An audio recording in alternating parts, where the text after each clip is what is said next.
nung nakita ko ito, nahulog ako, Senator Zubiri, sa upuan ko. 32 million ang sugalero sa bansa ho natin. 1/3 ng population ho natin sugalero. 1/2 ng adult population, kasi ang adult is 60 million, sugalero.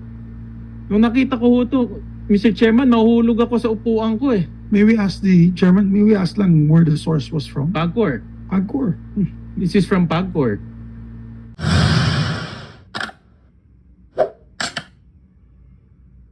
So, gusto ko pong ipaalam sa inyo at maaaring i-furnish ko din po ng kopya ang committee.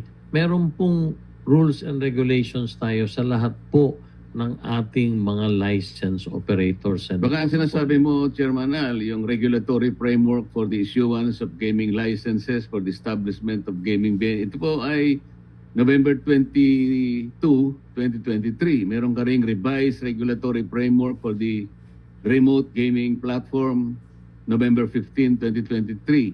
Meron ding Memorandum Circular number 6, September 20, 2016, galing sa Office of the President.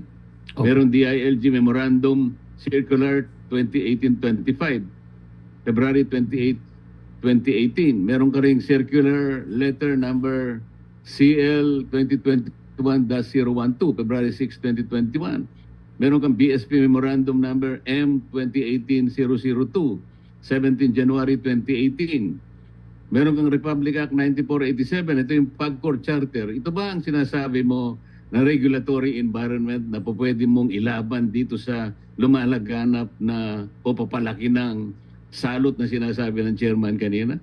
po, yun po, kaya kung mapapansin nyo, halos tuwing every quarter, nire-revisa po namin yan para po magkaroon nga ng mga adjustments. Pero Parang hindi ganun po yung nangyayari. Kaya nga lumitaw ngayon, ang tendency na nga yung direction is total ban to online games. Kasi nga mukhang hindi nga nakikita na meron kayong kapasidad na magpatupad ng regulation. Ako personal, Chairman Al, gusto kong maniwala sana sa'yo. Pero kung naaalala mo, meron tayong naging pag-uusap tungkol sa ating constituents. Siguro 3 taon na nakararaan. Nandun pa ako sa kabilang house. Kung natatandaan mo pa. opo, yung dalawa po, Walang nangyari, hindi ba? hindi po, kami po yung nakikipag-ugnayan sa inyong tanggapan. Meron na pong dalawang Alam mo, nakasign sa inyo. Chairman Al, Opo. nandun po ako sa Congress, hindi po Opo. ako umalis doon. Hanggang sa ako'y maging senador. Kinalimutan ko na yung usapan natin. Kaya ako gusto kong, talagang by nature, gusto kong maniwala sa tao. Talagang dapat ganun, magtiwala tayo sa isa't isa. Pero pagka yung usapan, pinag-usapan, pagkatapos walang mangyayari, kaya parang nagdududa ako na sa bawat sagot mo, totoo kaya ito? Pwede kayang maniwala ako? Hindi. Kasi meron akong karanasan sa iyo. Senator, Kasi siya ka na kung kailangan Opo, ko sabihin ito sapagkat ito importante, lalo na itong tinatalakay natin ngayon. naintindihan ko po kayo. Ang totoo po, yung ating pinag-usapan ay ipinatutupad pa lang ngayong taong ito. Nagkaroon po ng mga delay sa pagbibili, sa procurement. Pero ang maliwanag po, Senator, Hindi ganun ang sinabi mo sa akin. Meron ka sinabing within the next 2 weeks. That was 3 years ago.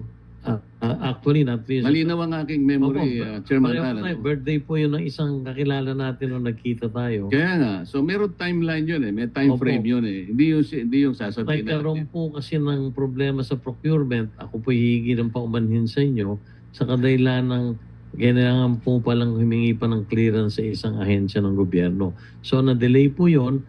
Naalala ko po nagkaroon din tayo ng Hindi follow-up. tayo kasi pwedeng magtiwala na kapag sinabi natin ngayon, hindi pala natin alam na meron palang iba't iba pang mga factors na i-consider. Kagaya ngayon, nag-uusap-usap tayo. Sasabihin mo sa amin na meron tayong framework, meron tayong regulation. Paano, on my own personal basis, paano ako maniniwala na kaya mong ipundar lahat ito? Bakit hindi ako maniniwala na pwede, total ban na lang? Kasi talagang hindi naman po pwede yung regulation kasi nandiyan pa si Chairman Ali. Kung pwedeng palitan natin si Chairman Ali, baka sakaling maniwala ako, magre-regulate muna tayo. Yun po yung usapin dito. Opo. Kung ako naman po ginagalang ko yung inyong paniniwala.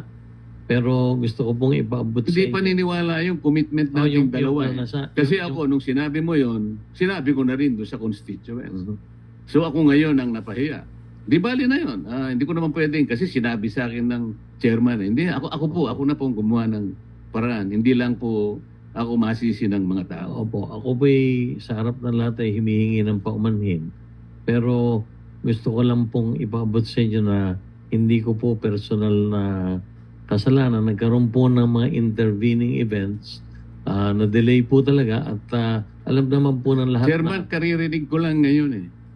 Halos 200 milyon ang naibibigay mo sa ahensya ng ating pamal. Marami ito, binasa ko sa iyo kanina. Opo. Iba't ibang ahensya.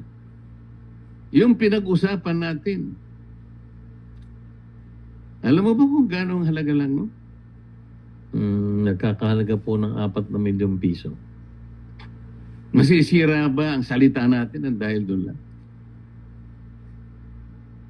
Ako po'y tulad na sinabi ko, humihingi po ng Hindi, gusto ko kasi, Chairmanal, yung pagtitiwala sa isa't isa. Meron kang posisyon na kinakailangan ay pagtiwalaan ng ating mamamayan. Bawat sasabihin mo, maniwala ang taong bayan. Doon lang magmumula ang pagtitiwala ng mamamayan sa mga may posisyon na kagaya mo. Ngayon pinag-uusapan natin isang social issue. Hindi natin alam kung yung regulation is the better option o total ban. Hindi natin alam yung social cost will be outweighed by the benefits that your organization or yung iyong sektor na kinakatawan ay makatutulong talaga rito. Ngayon, ang pinag-uusapan natin, ang kapasidad mo. Paano mo masasabing mapaninindigan mo ang pagre-regulate? Kung halimbawa, sa usapin lamang na simple, wag na yung sa akin. Sa iba't ibang panig ng ating lipunan na kinakatawan ng PAGCOR. Kasi mamaya mayroong magtatanong sa'yo, halimbawa, sino-sino ba yung naapektuhan na rito? Sino yung mga pamilyang nabiktima? Na maaaring ako naniniwala doon. Pero kilala mo ba kung anong pangalan ng game, online game operator na yon?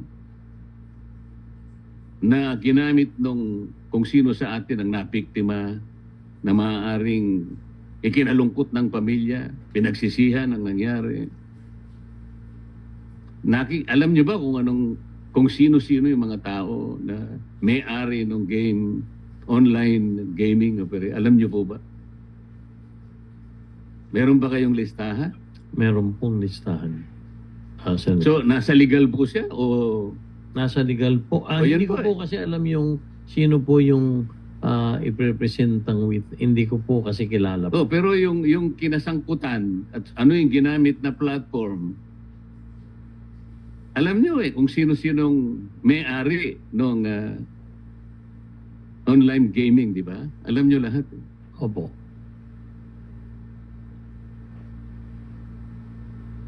Ano yung gagawin po ninyo? Hindi ko po alam madidinig natin sa hapong ito tungkol dun sa reklamo. Kasi ganito po yan eh. Kailangan mapalitaw po natin na kayo po'y may kakayahan as a regulator. Siguro, wag na yung operator, as a regulator. Dito po nakasalalay kasi ang kapalaran ng napakaraming ahensya. Dito natin pag-uusapan, ando na po yung benefit na nabibigay nyo. Hindi naman po natin maikakaila yun. Kaya lang merong social cost nga po. Ito po yung titimbangin natin.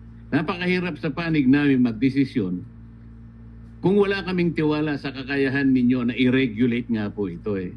Ako, hindi ko alam kung saan ako boboto ngayon. Kasi kailangan matatag ang paniwala namin. Matatag ang regulator na yan. Baka sakaling dun muna ako kasi napakaraming natutulungan. Ngayon, kung hindi ako naniniwala sa kakayahan ng regulatory mechanism mo, total ban na lang. Wala. Mamili ka talaga. It may be a very hard choice, pero doon ako pipili. So ngayon, paano ako magdidesisyon kung hindi ako naniniwala? Kinakailangan tayo ngayong magdepende sa BSP sapagkat siya ay may kakayahan nasuspindihin ang e-wallet. Ako hindi ko kilala po kung sino yung mga e-wallets na. But I think they can live up to their own. Siguro they can sacrifice siguro yung online gaming. I'm not sure how many percent is the go online gaming in the market of e-wallet. Pero palagay ko, kung sila-sila lang, kahit siguro yung yung game na operators na pwede lang itapon para sa akin. So, napipilitan tayo ngayon na pumunta sa ibang aspeto sapagkat nagkulang kayo sa regulation. Kasi kaya ko sinasabi kanina, huwag niyong bubugbugin yung isang side na gustong tumulong. So sometimes you are barking on the wrong tree, pero kayo pala yung dapat na magpundar ng regulation.